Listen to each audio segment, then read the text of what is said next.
What's up, guys? Welcome back to the channel. Welcome back to the Bianconeri Zone, where we are going to talk about the Calafiori deal moving quickly. It's becoming very serious right now. We're going to talk about Yildiz signing a new deal, but with a real strange twist to it, and Romeo Gresti confirming Anderson is basically on his way, as well as a very, very strange Chiesa update that's gone crazy in the last couple of hours, and I think people have taken completely out of context. So that's what we're going to talk about. Before we do that, hit the like button, subscribe, close to 5K, and let's jump straight into it.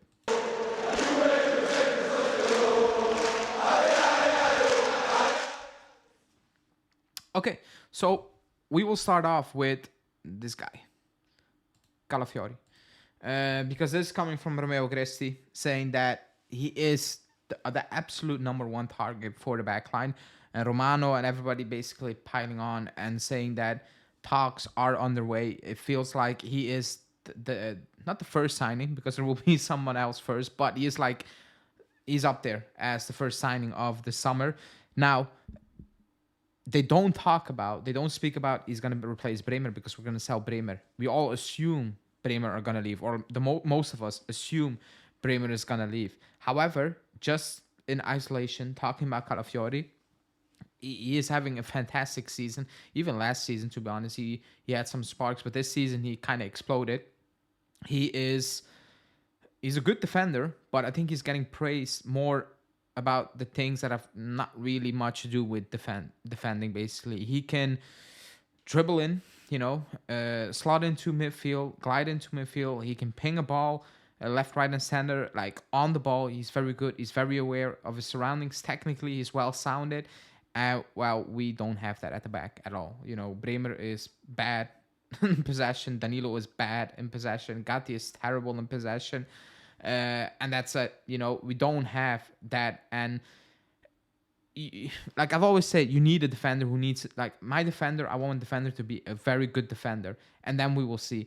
In our situation, we need good defenders, but we also need somebody who can actually get us out of pressure, and ping that ball and relieve Locatelli, even when they put pressure on us, can play between the lines, can slot in, can move, the way he plays. And if you look at Bologna, sometimes he just slots in, somebody takes his position and he's just up there. So he is key to what Bologna do. He is key to what certain backlines can do. Look at Bossoni at Inter. Like, he can do multiple things, especially in today's game. So is he a priority? Yes. Is he a priority if Bremer leaves? Yes. If he stays? Yes. Like, we need to improve that backline. And if Bremer leaves, Calafiori alone is not enough. Like, it's not enough at all. We still have so many question marks with what's going to happen with Diallo. Not seeing a single minute of it. What's that all about? Danilo's contract situation, Rugani, Huijsen, like, is that good enough? No. We need better players, but he is the number one target at the back. It's now confirmed, basically. That doesn't mean it's a done deal. It doesn't mean, we're going to get him 100% certain. However, he is the number one target, and it's all pointing towards he is going to be the guy. He is going to be the first, or one of the first signings in the summer. It's signing they want to wrap up relatively quick, which should be the goal in the summer. Get the transfer deals done very early, so whoever comes in to be the coach can work with the team. And there is a twist to the story, because Romano is saying that he's set to sign a new deal until 28, yes, with his agency. It was a Leader Brokes, and then right after he will leave that agency. And then other sources were saying his family wants to be, quote unquote, in control of his future, basically, and the agency doesn't align with that. And they're like, no. Now, you can look into it in so many ways, and say, this means it's going to go all to, what, in a couple of seasons, or like a year or so, and then he will push out to move. It does, like, everything can happen, but he doesn't strike me like that type of player. He strikes me like a player who knows that he still needs to make a lot of steps, who's happy to be here right now. Again, if he develops the way we think will develop, and we remain absolutely bad and poor during that time, of course he's going to look around and he's like, okay, I need to take that step. So that's key to keeping these players, or actually trying to convince at least for these players to stay in the future is to build something sustainable, you know. And there is the Chiesa news coming out, and Romeo Gresi saying that they're in talks again and they're trying to reach a quote unquote bridge gap extension, a 1 year extension. I saw Tuttosport running with the story saying that they're gonna sell him, you know, because there's a bust up with Allegri. But even if Allegri is gonna leave, they're gonna sign that 1 year deal and then they're gonna sell him. For me, it doesn't really make sense for Chiesa to sign that deal. Like if and for his agent to do so. If the club wants to sell, you sell him now.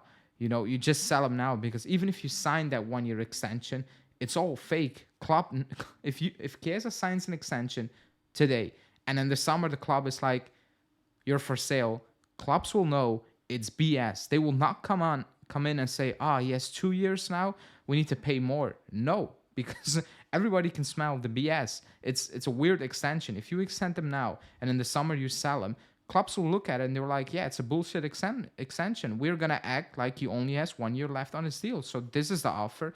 I don't care that you extended him. You want to keep him, you keep it. Next summer, the money will go down. That's how it's crap. You know, crap. It's a weird story and it doesn't make sense. If he extends, you keep him, and maybe financially looking at it, you're like, okay, we will work together in the next couple of months to sort out something long term. Or next summer, you're definitely gone. But you're not gonna get a higher fee if you extend him for 1 year because clubs will know what the extension is for. Like you did it a couple of months, you do it now, and in 2 months you're for sale. Like clubs will smell the BS. So very strange story, which I don't believe. I do believe he's gonna extend, and I think he's gonna stay. I think he's gonna stay unless something insane happens in the summer. So that's the news. That's the news update. Big update on Calafiori. It is moving quickly. Anderson is basically a done deal. Yildiz 28 and Chiesa, I don't know what. A bridge extension basically. So let me know in the comments what you think. Like the video, subscribe to the channel, and I will see you guys later today. Ciao.